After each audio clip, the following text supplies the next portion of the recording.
राजा दशरथ जब बारात लेके अयोध्या से तिरहुत की तरफ यात्रा करते हैं, उस यात्रा का वर्णन है यहाँ पे।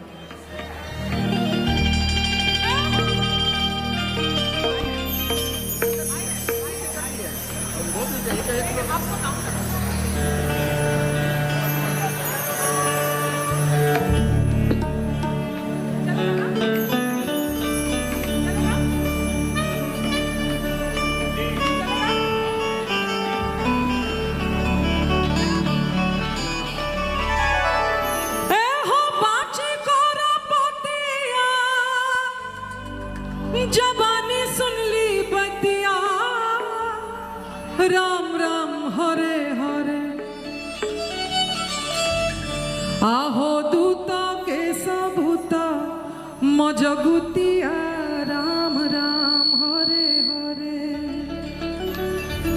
आहो बाची कोरा पतिया, जबानी सुन ली बतिया, राम राम हरे हरे।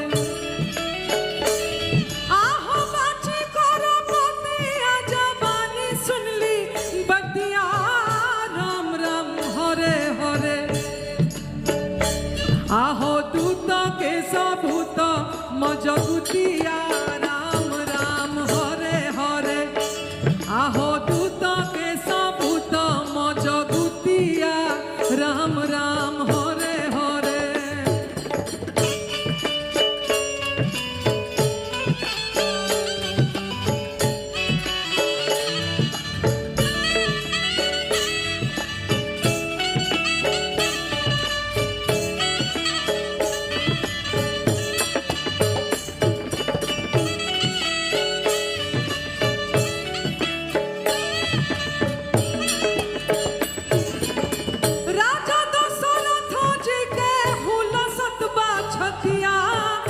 राम राम हरे हरे। हो राजा दशरथ जी के हुलसत बा छतिया, राम राम हरे हरे। आहो नेवत जाति पर जतिया, राम राम हरे हरे। एहो नेवत जाति पर जतिया, राम राम हरे हरे।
आहो दिन रात जात तिरहुतिया, राम राम हरे हरे।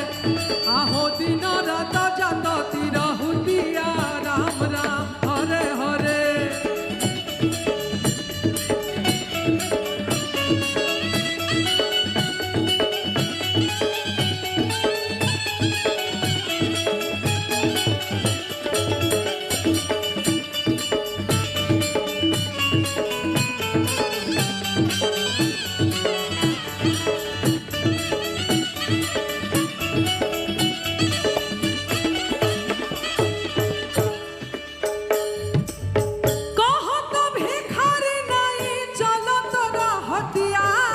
राम राम हरे हरे।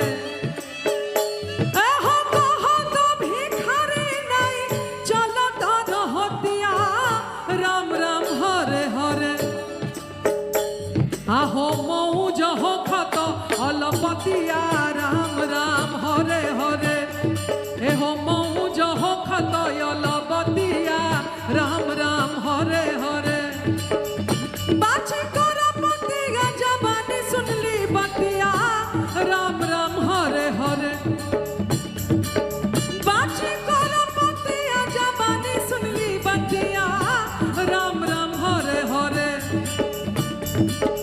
दूत के सपूत मजगुतिया राम राम हरे हरे आहो दूत के सपूत मजगुतिया राम राम हरे हरे ए हो राजा दशरथ जी के हुन सतबा छतिया राम राम हरे हरे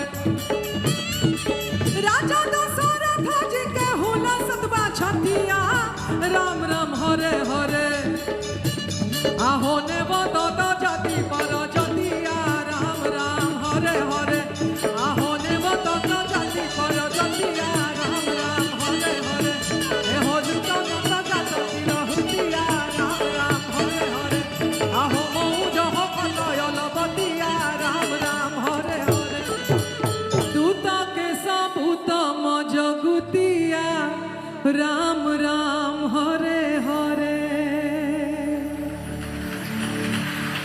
बहुत बहुत धन्यवाद।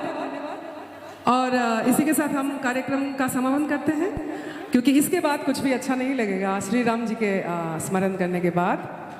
थैंक यू सो मच, आप अपना कीमती समय